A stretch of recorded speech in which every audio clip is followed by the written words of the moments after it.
Hi there. Today I want to talk to you about organisational restructures versus organisational redesign. And what's the diff?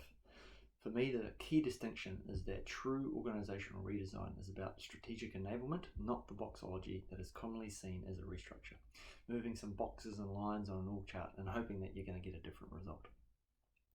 Effective alignment of your organisation requires the leaders to understand the external environment, translate this to their strategy, and then into an organisational design that is effectively aligned to deliver to the strategic requirements. Don't read this as moving slow, just making sure that any change is both quick and robust.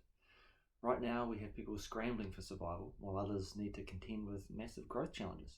My question for you then becomes, rather than jumping to a restructure in response, potentially impacting your value that you provide, how do you preserve your differentiation as a result of any change? In general, some leaders focus on operational efficiency when running their business.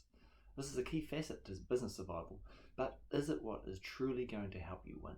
Often it just leads to everyone looking the same and market convergence. Everyone has to be clear on what differentiates them and then design a business to deliver to this. If you're in survival mode, then this clarity allows you to strip out all those activities not aligned to delivering your strategy. If it's growth mode, then this allows you to focus your finite resources on designing a business to accelerate this growth.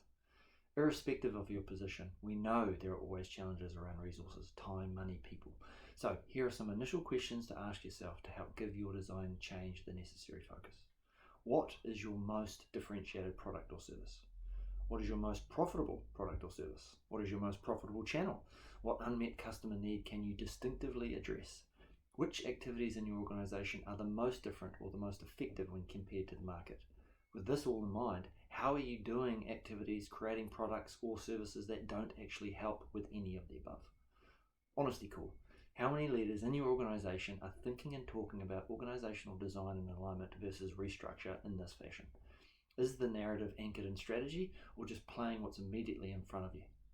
With this context, now you can start the process of effectively redesigning your organisation. Firstly, assess the different types of work that will best deliver your strategy. Then, make sure you determine the activities that enable this. Identify how you can best group these activities to then determine the roles that are required to complete the work. This design then in turn needs to be considered in the context of the design cube, which I previously discussed, making sure you identify any changes required within your leadership, culture, process, information and capability to ensure a complete view of your organisational design and change.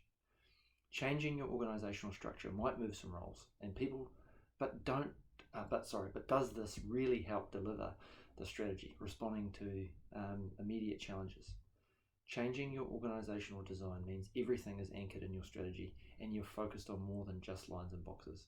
Dedicating resource to what sets you up for success while also identifying areas you can be far more efficient or simply remove.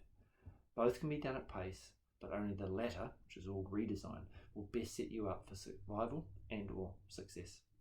Hopefully that was helpful. If you want to know anything more, my contact details are on the website. Thanks a lot.